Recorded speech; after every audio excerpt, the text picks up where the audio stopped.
সালাম আলাইকুম। আমাদের এমপিপিটিটা 4 লাইন এলসিটি পাবেন। এটা এনার্জেক্স এর এমপিপিটি। সোলার ভোল্টেজ দেখতে পাচ্ছেন, সোলার গেইন, সোলার চার্জ।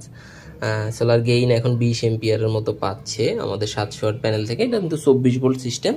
এটা 4 লাইন এলসিটি পাবেন। এখানে লোড পাবেন, ব্যাটারি পাবেন, ব্যাটারি প্লাস, সোলার মাইনাস। এটা হলো ডুয়েল আউটপুট। চার্জিং এর সময় একরকম ভাবে নিবে, আর লোডে গেলে আরেক রকম ভাবে নিবে। আর আপনারা সেটিংসের মাধ্যমে আপনারা আপনাদের মতো করে সেট করে নিতে পারবেন।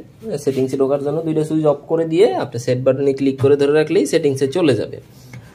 আর এটা খুবই হাই ইফিসিয়েন্সির একটা এমপিপিটি। এটা আমাদের 24 ভোল্টের 70 এম্পিয়ারের এমপিপিটি। এটা আমরা 70 এম্পিয়ার করেছি। এটাতে আমাদের পিবি ভোল্টেজ আছে এখন 200, কিন্তু আমাদের সোলার 700 ওয়াট থাকার কারণে আমাদের 50-53 ভোল্ট এখন আসতেছে লোডে। ব্যাটারিও মোটামুটি ফুল হয়ে গেছে। আর আপনারা এটা যে কোনো আইপিএস এর সাথে কানেকশন করতে পারবেন। যে কোনো আইপিএস এর সাথে আপনারা এটা কানেকশন করে আপনারা চালাতে পারবেন। রোদ কমে গেছে, এই কারণে এম্পিয়ারটাও কমে গেছে। রোদের উপর নির্ভর করে এম্পিয়ার কমে বাড়ে আর কি। যাদের লাগবে আমাদের সাথে যোগাযোগ করতে পারেন। আমরা সারা বাংলাদেশে কুরিয়ারের মাধ্যমে দিয়ে থাকি। এটা খুব হাই ইফিসিয়েন্সি। আর যাদের লাগবে আমাদের সাথে যোগাযোগ করবেন। সালাম আলাইকুম।